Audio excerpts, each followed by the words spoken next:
سبحانك لا علم لنا إلا ما علمتنا إنك أنت العليم الحكيم رب اشرح لي صدري ويسر لي أمري واحلل عقدة من لساني يفقه قولي اللهم لا سهل إلا ما جعلته سهلا وأنت تجعل الحزن إذا شئت سهلا اللهم فقهنا في الدين وعلمنا التأويل واهدنا إلى سواء السبيل أما بعد. Alhamdulillah, Alhamdulillah. Pada subuh hari ini dapat lagi kita ni menambah amal ibadah kita ni, iaitu sembahyang subuh secara berjemaah, dan seterusnya kita ni berkumpul untuk mendengarkan sedikit perkongsian ilmu,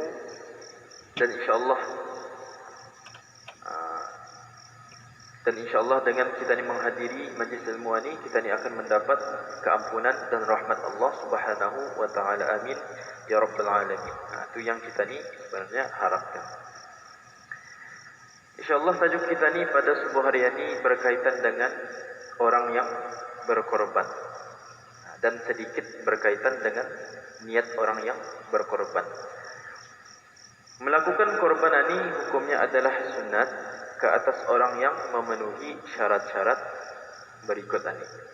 Syaratnya ada 5. Yang pertama, hendaklah ia orang Islam. Artinya tidak sah orang yang berkorban daripada kalangan orang yang bukan Islam. Kemudian yang kedua, baligh. Dan yang ketiga, berakal. Jadi kalau sekiranya orang yang tidak berakal, walaupun ia ada 4 syarat yang lain, ia tidak disunatkan atau tidak dituntut ke atas orang tersebut. Islam, baligh dan akil, yaitu berakal. Kemudian yang keempat, orang yang merdeka. Bukannya hamba sahaya, tapi sekarang ini tidak lagi ada hamba sahayanya, merdeka semua. Kemudian yang kelima, yang terakhir sekali, hendaklah ia mampu. Dan kita ni akan melihat sekarang macam mana ukur bagi orang yang mampu ini. Macam mana? Walau bagaimanapun, wali, yakni bapa dan datuk, boleh melakukan korban daripada hartanya. Contohnya bapanya tu berharta, ataupun datuknya tu seorang yang berharta, boleh walinya melakukan korban untuk orang yang di bawah tanggungannya, seperti anak dan isterinya. Macam laki ataupun bapa, seorang bapa ni ia mempunyai harta yang banyak, seorang yang mampu, ataupun seorang datuk itu ia banyak hartanya. Kemudian ia akan melakukan korban tu untuk cucunya, atau seorang lelaki untuk isterinya dan anaknya, boleh. Ini yang disebutkan di dalam kitab I'anatul Talibin. Kemudian adapun yang dimaksudkan dengan berkuasa atau mampu, syarat yang kelima tadi ialah orang yang mempunyai harta yang lebih. Apabila kita ni melihat semasa 10 hari bulan Zulhijjah, 11 hari bulan Zulhijjah, 12 dan 13 Zulhijjah, selama 4 hari ini cukup tanggungan untuk dirinya dan juga untuk tanggungan-tanggungan di bawahnya. Selepas itu ia ada duit lebih untuk membeli binatang korban. Itu yang dikatakan mampu di sana. Jadi orang yang untuk ia cukup untuk 10 Zulhijjah sahaja, 11 Zulhijjah dan 12 juga, tapi untuk 13 Zulhijjah sekiranya ia membuat korban, nescaya 13 Zulhijjah tu tidak cukup untuk ianya sama tanggungannya makan. Artinya tidak dikatakan mampu di sana. Jadi ukur kemampuan di sana adalah hendaklah dilihat daripada Yaumun Nahar 10 Zulhijjah dan Ayyamut Tasyrik selama 3 hari, 11, 12, 13. Selama 4 hari ini ia cukup untuk tanggungannya dan untuk dirinya. Selepas itu ia ada lebihan untuk membeli binatang korban. Disyaratkan orang yang berkorban itu berniat korban. Ini yang perlu kita ni ambil perhatian, kerana rata-rata orang yang di Brunei ataupun di negeri kita ni rata-rata berkorban berwakil, mewakilkan orang lain. Bukannya berkorban sendiri, memotong sendiri, menyembelih sendiri, bukan. Rata-ratanya menyembelih itu ataupun berkorban itu melalui wakil. Jadi kita ni mesti ambil barat di sini berkaitan dengan niat korban ketika menyembelih, kerana ia adalah ibadah dan ibadah tidak sah melainkan dengan niat. Di sana. Namun begitu, harus juga mendahulukan niat itu sebelum menyembelih dengan syarat. Artinya sekiranya ia menyembelih semasa 13 Zulhijjah,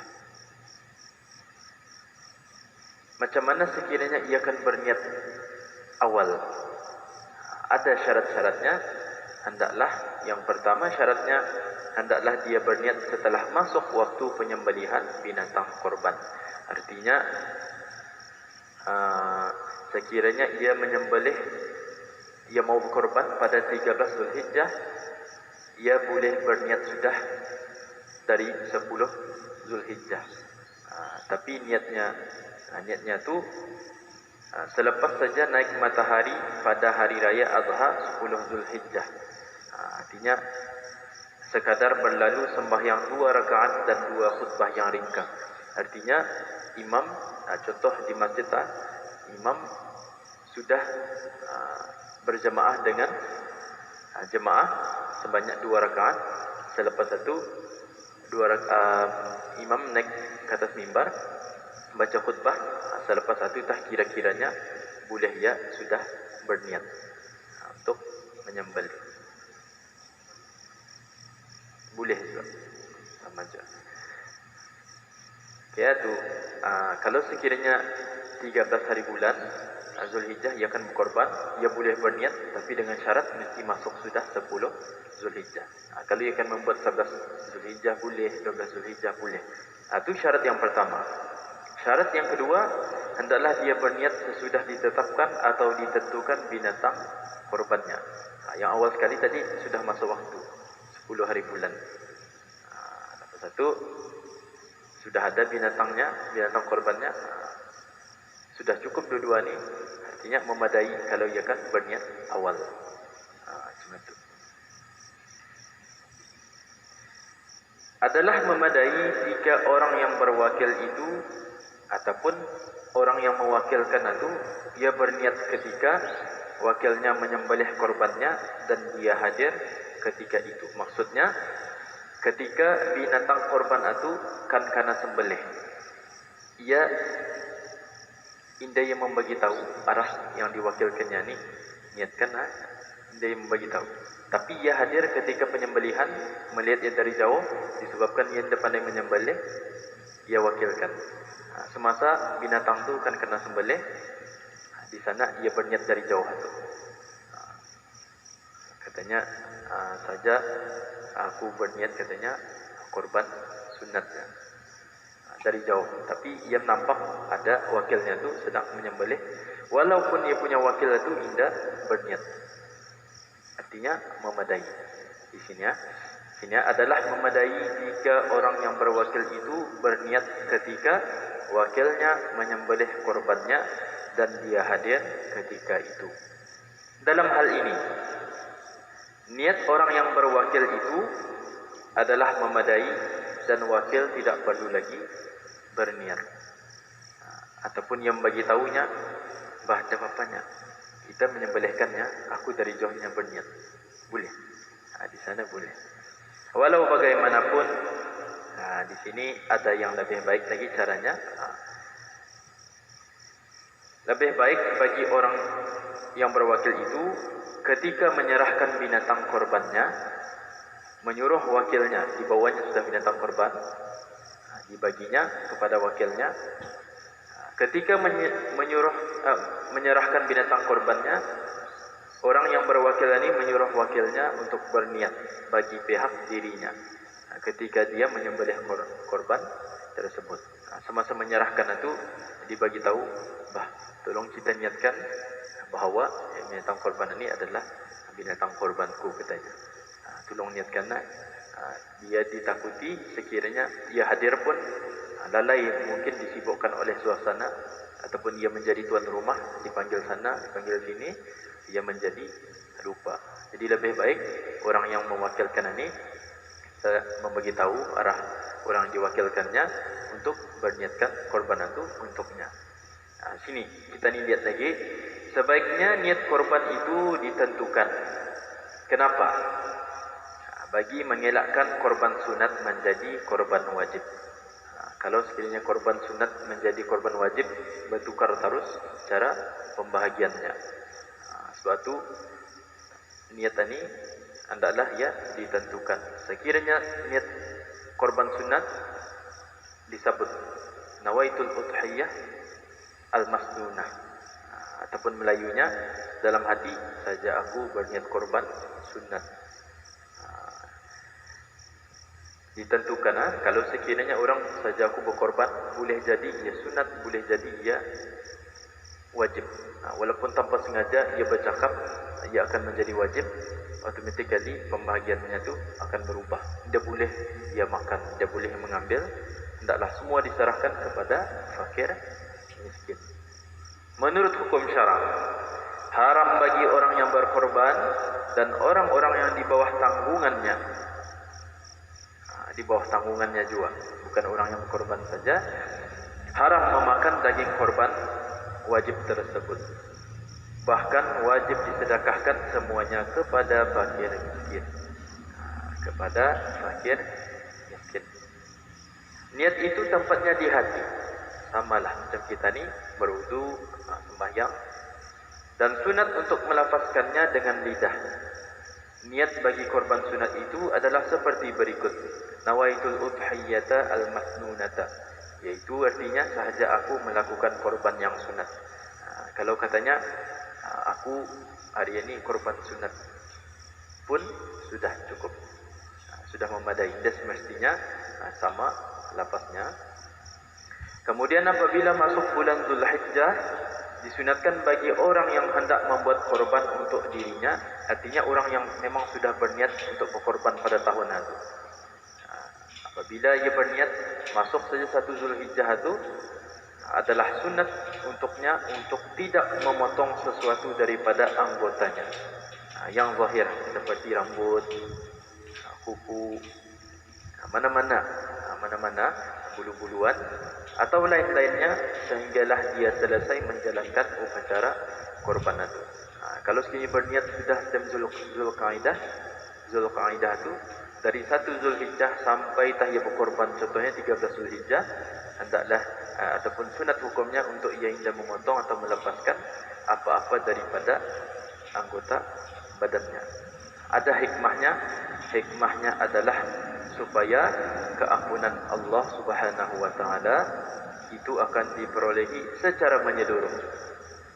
Secara menyeluruh, termasuk keseluruhan anggota-anggota dirinya ketika menyembelih korban, ataupun ketika wakilnya itu menyembelih korbannya.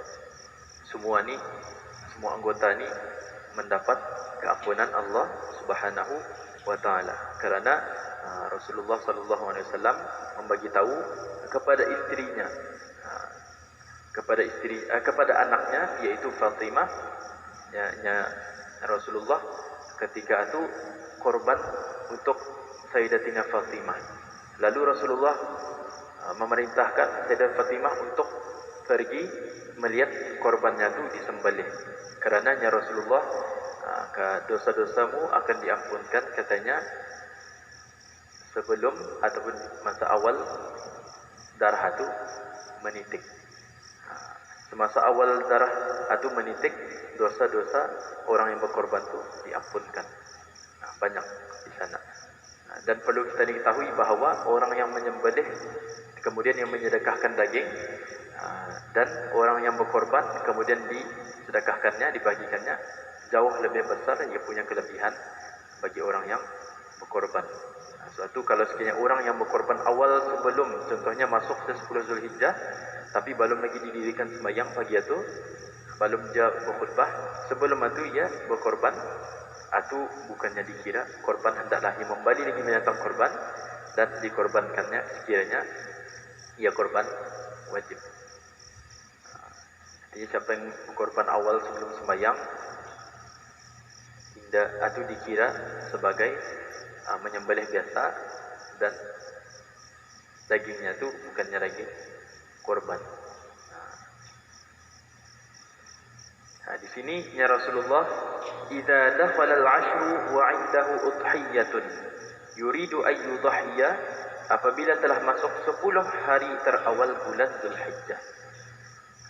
Dari 1 Zulhijjah sudah masuk dan seseorang itu mempunyai binatang korban yang hendak dikorbankan, awal sudah dibalinya, dipilih-pilihnya, bisa ini dibalinya, disimpannya di rumah dulu, diikatnya kambing itu, di sana sudah ada, fala ya'khudhanna sya'ran wala yaqlimanna dhufuran, maka janganlah dia memotong rambutnya dan kukunya. Hadis riwayat Imam Muslim. Jadi hikmahnya kenapa disunatkan untuk indah memotong dari mana-mana daripada anggota atau bulu-buluan, rambut-rambut, kuku-kuku dan sebagainya daripada tubuh badan ini, adalah supaya keampunan Allah itu menyeluruh ke seluruh tubuh badan kita ini. Itulah yang ingin disampaikan pada hari ini, yaitu berkaitan dengan syarat-syarat orang yang berkorban, syarat-syaratnya menjadi sunnah untuk orang itu berkorban, dan juga berkaitan dengan niat, memadai niat itu diwakilkan. Itu yang lebih baik ketika menyerahkan binatang korban itu adalah diingatkan kepada wakilan ini untuk ia niatkan untuk kita ni. Ataupun sekiranya indah pun kita ni hadir di dalam majlis satu, kita ni boleh berniat daripada jauh, dan ada syarat-syaratnya. Niat awal ni boleh, tapi ada syaratnya. Hendaklah sudah dikira-kira sudah sembahyang hari raya 2 rakaat, selepas satu khutbah, dan hendaklah binatang itu sudah ditentukan. Boleh start itu ia berniat, walaupun korbannya itu pada 13 Zulhijjah ujung-ujung contohnya. Itu saja yang dikongsikan pada subuh hari ini. Semoga semuanya itu bermanfaat dan menjadi ilmu tambahan untuk kita ni. Dan kita ni berdoa semoga dengan kita ni menghadirkan diri di majlis ilmu ini, mungkin kita ni tidak nampak, tapi boleh saja sudah beberapa dosa yang telah lalu diampunkan oleh Allah Subhanahu Wa Taala.